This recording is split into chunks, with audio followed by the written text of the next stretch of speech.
Greetings and welcome back to LA Quill. When we talk about strength in fantasy, we often picture a blade, a battlefield, a character standing tall against impossible odds with steel in her hand and fire in her eyes. And though there's nothing wrong with that image, it's powerful, it's cinematic, it's also incomplete. Because strength in storytelling, real strength, has never belonged to a weapon. It belongs to the character holding it, or choosing not to. For a long time, fantasy didn't always know what to do with a female protagonist. They were often placed to the side of the story, something to be protected, something to be rescued, something to motivate someone else's journey. And when that began to change, when writers tried to give women strength, the pendulum swung hard in the other direction. Suddenly, strength meant hardness, emotional distance, perfection, a kind of invulnerability that stripped away not just weakness, but humanity. And that's where things start to fall apart. Because the truth is, strength isn't about becoming untouchable. It's about being human in a world that constantly tests you, and then choosing to move forward despite the difficulties. So if you're writing a female protagonist in fantasy, the first step isn't deciding how she fights. It's deciding who she is. What does she want? It's not what the plot demands, not what the prophecy says. What does she, as a person, desire so deeply that she's willing to risk something for it? What stands in her way? Is it an external force, a kingdom, a tyrant, a war? Maybe it's something quieter like fear or doubt or obligation. Maybe it's loyalty to the wrong people. And maybe more importantly, what does she believe about herself that isn't true? Because that belief, that quiet lie she carries, is often the thing she'll have to confront before she can truly grow.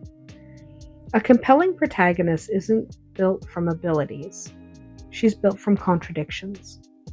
She can be brave and afraid, compassionate and ruthless, loyal and questioning. And those contradictions aren't weaknesses in your writing. They're what make her feel real because we're all full of contradictions. Now let's talk about strength itself. Because one of the biggest traps in fantasy writing is narrowing strength down to a single expression: physical power, combat ability, the capacity to win a fight. But strength takes a lot of different forms. It can look like endurance, like the ability to survive something that should have broken her, should have destroyed her. It can be intellectual, seeing patterns others miss, or solving problems that no one else can untangle. Maybe it's emotional, choosing to care in a world that rewards cruelty. It can be leadership, standing in front of others and carrying the weight of their trust. Or it can be defiance, refusing to become what the world expects her to be, even when it would just be easier. These forms of strength are not lesser. In many ways, they're harder to write and far more powerful when done well. Because readers don't just admire strength, they connect to it. And connection is what makes a character unforgettable. Now, something else to consider is the world your character lives in. Fantasy worlds often come with their own structures and traditions and expectations and hierarchies. And gender can absolutely play a role in how your protagonist moves through the world. So ask yourself, how does the society you're creating view women? Is she expected to be silent, to be obedient, to take on a specific role in her culture? How does she respond to that? Does she resist it outright? Does she work within it? Does she challenge it quietly, subtly over time, or does she accept it? The answers to these questions shape not just her actions, but her perspective. Her understanding of power and of safety and of what's possible are all connected. And that perspective is where your storytelling gains depth. Because she's not existing in a vacuum, remember. She's shaped by the world around her, and in turn, she shapes it back. So let's talk about some of the pitfalls you'll want to avoid. First, I want to talk about something I call isolation. When your protagonist is the only woman who matters, the only one who fights, the only one who thinks differently, the only one who exists in a meaningful way, that creates a world that feels hollow. Instead, fill your story with other women. They don't have to be other women who agree with your protagonist. Okay? They do not have to be. They could be women who agree with her, yes, but they should be different kinds of women. They should be women who oppose her. Maybe an enemy is a woman. Maybe someone who lives entirely a different life than your protagonist. Again, it's okay to have a woman as the enemy. Women can be bad guys.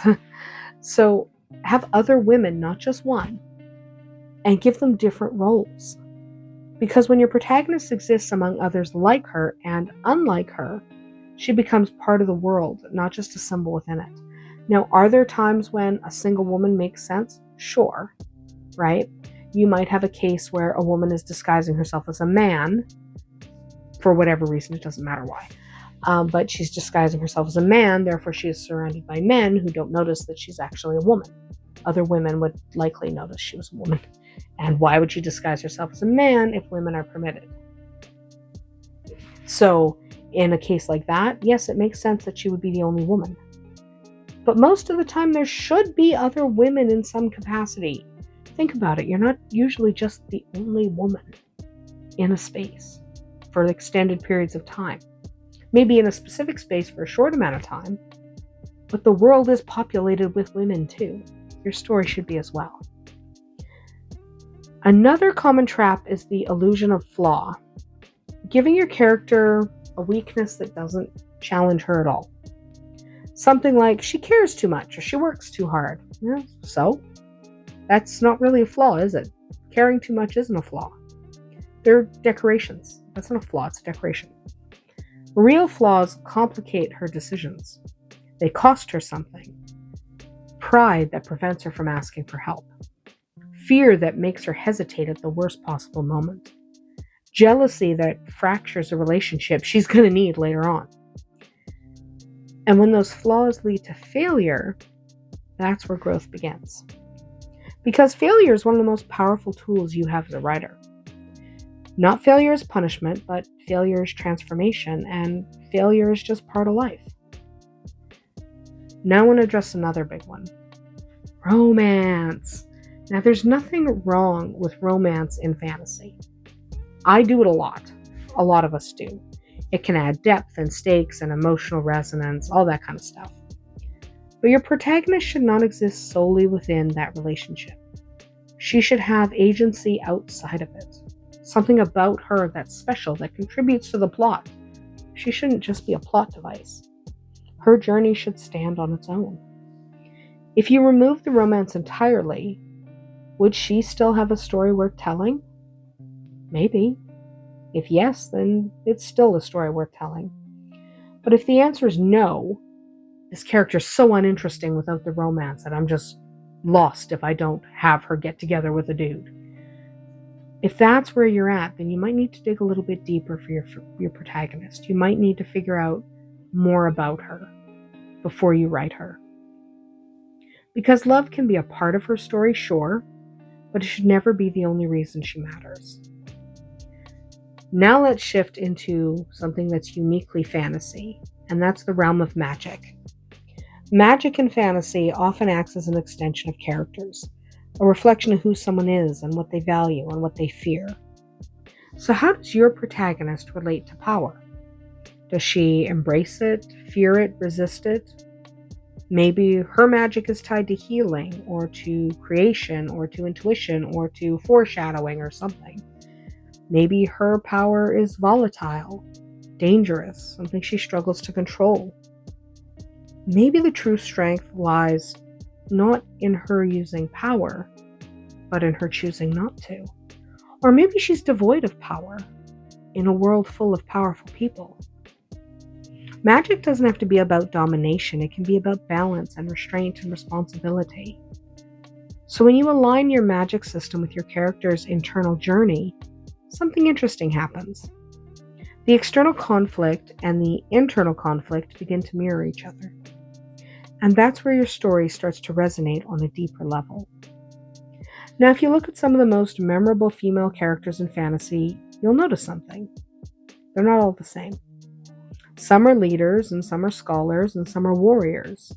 Some are something else entirely. But what they share is depth. They make choices, they face consequences, they grow. And the growth, that's really the heart of it all. Because a character who doesn't change isn't a character we follow for long. Your protagonist doesn't need to start strong. It's okay if she takes some time to get there. And in fact, it's often better if she doesn't start strong. Let her doubt, let her hesitate, let her get things wrong. Let her come to terms with the situation she finds herself in. Because when she rises, when she learns and adapts and becomes something more, that transformation is what your audience will remember. Not how many enemies she defeated, but who she became in the process.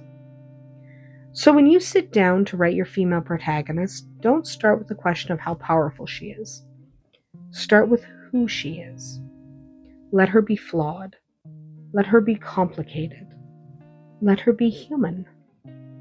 Let her feel deeply and think sharply and make mistakes. Let her be soft in some moments and unyielding in others. Because strength isn't a single trait. It's a collection of choices.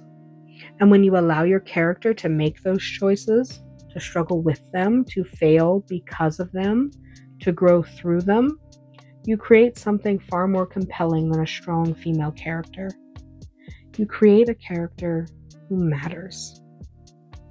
And that's our tale from L.A. Quill today. What's one trait you love seeing in a female protagonist? Or one you wish you saw more of? Until next time, may your stories always be magical.